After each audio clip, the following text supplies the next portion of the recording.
بسم اللہ الرحمن الرحیم۔ ویورز السلام علیکم، میں نذر ساجد، آپ دیکھ رہے ہیں میرا یوٹیوب چینل۔ آج کا واقعہ جو میں آپ کے ساتھ شیئر کر رہا ہوں یہ ہے غار ثور کے بارے میں۔ نبی پاک صلی اللہ علیہ وآلہ وسلم جب اہل مکہ کے ساتھ تبلیغ اسلام کے سلسلے میں مصروف تھے اور مکہ والے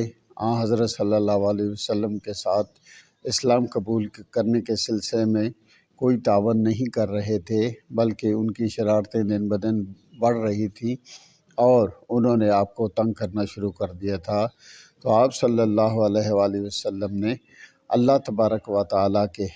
حکم سے حضرت ابو بکر صدیق رضی اللہ تعالی عنہ کے ساتھ مکہ سے مدینہ کی طرف ہجرت فرمانے کا ارادہ فرمایا اور آپ ہجرت کے لیے روانہ ہو گئے۔ تو مختلف روایات میں آتا ہے کہ جب آپ غار ثور کے نزدیک پہنچے تو اس وقت صبح ہو چکی تھی اور کفار مکہ جو تھے وہ آپ کا پیچھا کر رہے تھے، تو لہٰذا آپ حضرت ابو بکر صدیق کے ہمراہ جب غار ثور کے دہانے پر پہنچے تو حضرت ابو بکر صدیق رضی اللہ تعالی عنہ نے آپ سے عرض کی کہ یا رسول اللہ صلی اللہ علیہ وسلم، آپ یہاں تشریف رکھیں، میں غار کے اندر جاتا ہوں اور وہ جائزہ لے کر آتا ہوں کہ ایسا نہ ہو کہ وہاں کوئی موذی جانور یا کوئی سانپ یا بچھو یا اس طرح کی چیز ہو کہ جو آپ کو نقصان نہ پہنچا دے۔ تو حضرت ابو بکر صدیق گئے، انہوں نے اپنی چادر کے ساتھ اس تمام غار کی صفائی کی اور اس کے بعد آپ نے دیکھا کہ مختلف جگہوں کے اوپر جو ہے نا حضرت ابو بکر صدیق رضی اللہ تعالیٰ عنہ کو غار کے اندر سوراخ نظر آئے، تو آپ نے اپنی چادر کے مختلف حصے کیے، چھوٹے چھوٹے ٹکڑے کیے اور وہ تمام سوراخ جو تھے وہ بند کر دیے اور پھر آپ باہر تشریف لائے۔ آپ حضرت صلی اللہ علیہ وسلم اندر تشریف لے گئے اور کیونکہ سفر کیا ہوا تھا، تھکے ہوئے تھے، تو حضرت ابو بکر صدیق رضی اللہ تعالیٰ عنہ نے عرض کی کہ یا رسول اللہ، آپ میری گود میں سر رکھ کے استراحت فرمائیں، آرام فرمائیں اور میں بیٹھ کر آپ کی نگرانی کرتا ہوں، دیکھتا ہوں کہ کوئی چیز آپ کو تکلیف نہ پہنچائے، ضرر نہ پہنچائے۔ تو روایت میں آتا ہے کہ جی اسی اثناء میں ایک سانپ پتہ نہیں کتنے عرصے سے اس نے اللہ تبارک و تعالیٰ کی بارگاہ میں التجا کی تھی۔ ایک روایت میں آتا ہے کہ 700 سال اس کو گزر گئے تھے اور وہاں وہ غار میں انتظار کر رہا تھا کہ میرے نبی صلی اللہ علیہ وسلم جو ہیں یہاں تشریف لائیں گے اور یہاں میں ان کی زیارت کروں گا۔ تو لہٰذا جب سارے راستے باقی حضرت ابوبکر صدیق رضی اللہ تعالیٰ عنہ نے بند کر دیے تو ایک سوراخ جو تھا وہ بچ گیا۔ جب نبی پاک صلی اللہ علیہ وسلم حضرت ابوبکر صدیق کی گود میں استراحت فرما رہے تھے تو حضرت ابوبکر صدیق نے اپنے ایک پاؤں کی ایڑی جو تھی وہ وہاں پہ رکھ دی تاکہ ادھر سے بھی کوئی چیز آ کر میرے آقا کو تکلیف نہ پہنچا سکے۔ سانپ جو کئی عرصے سے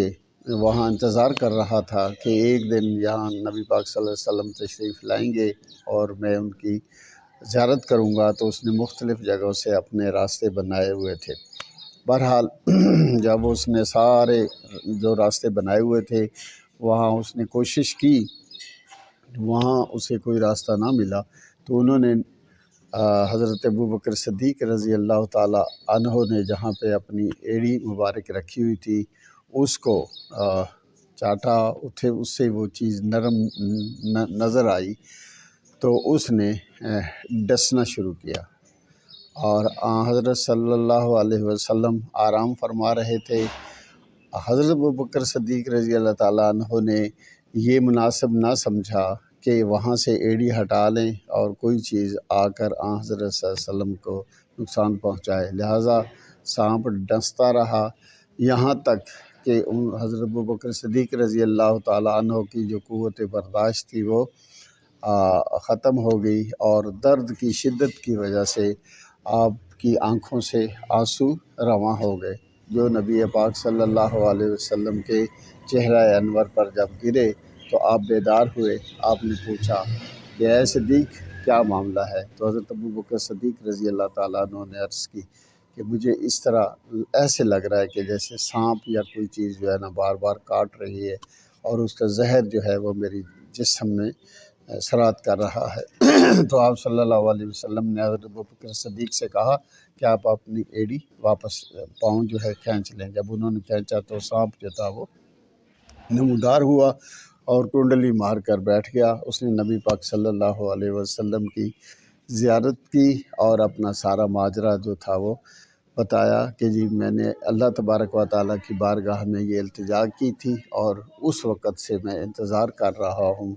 کہ مجھے یہ کہا گیا تھا کہ ایک وقت آئے گا کہ میرا محبوب یہاں تشریف لائے گا تو آپ زیارت کر لینا۔ لہٰذا نبی پاک صلی اللہ علیہ وآلہ وسلم نے اپنے لعاب دہن سے حضرت ابوبکر صدیق کی ایڑی کے اوپر جب لعاب دہن لگایا تو وہ زخم جو تھا وہ بھی ختم ہو گیا۔ یہ بھی ایک معجزہ ہی ہے، اور معجزہ وہ ہوتا ہے کہ جو ایک چیز عادت کے خلاف آتی ہے، اور آپ کی درد جو تھی حضرت ابوبکر صدیق کی وہ بھی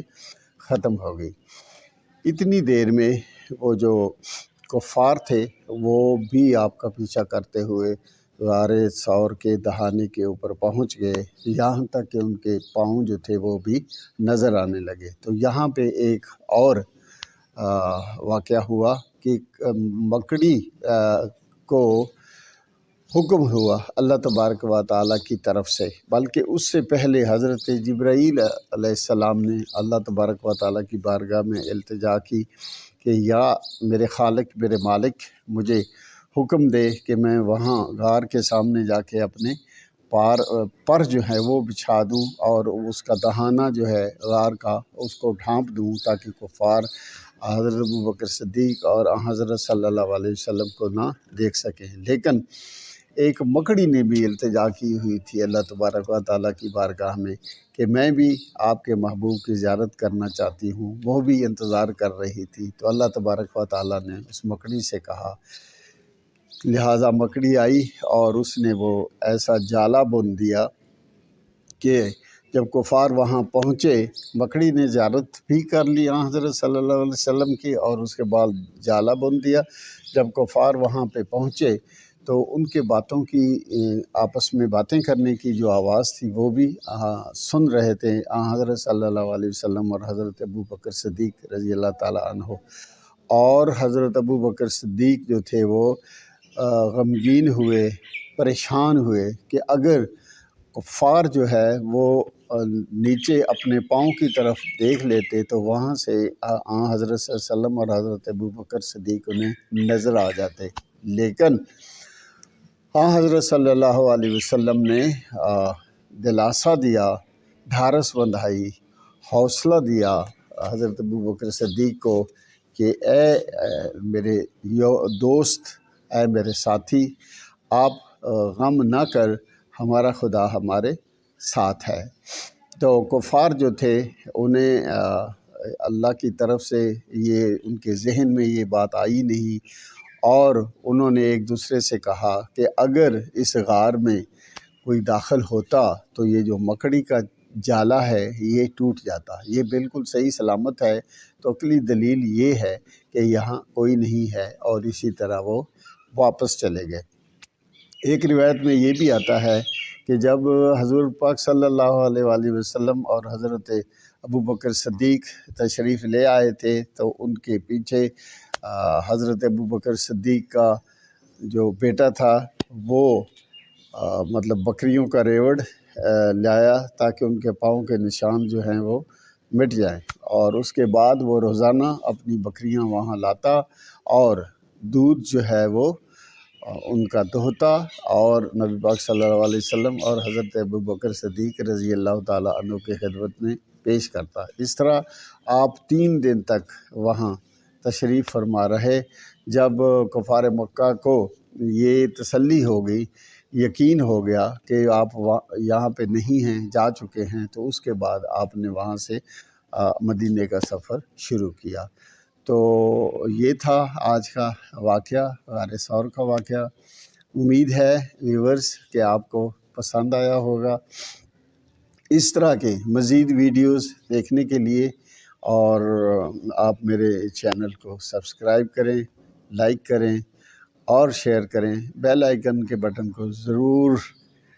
پریس کریں تاکہ آنے والی ہر نئی ویڈیو ویلن ٹائم آپ تک پہنچ سکے۔ اپنا بہت سارا خیال رکھیے گا۔ اللہ تبارک و تعالی آپ کا حامی و ناصر ہو۔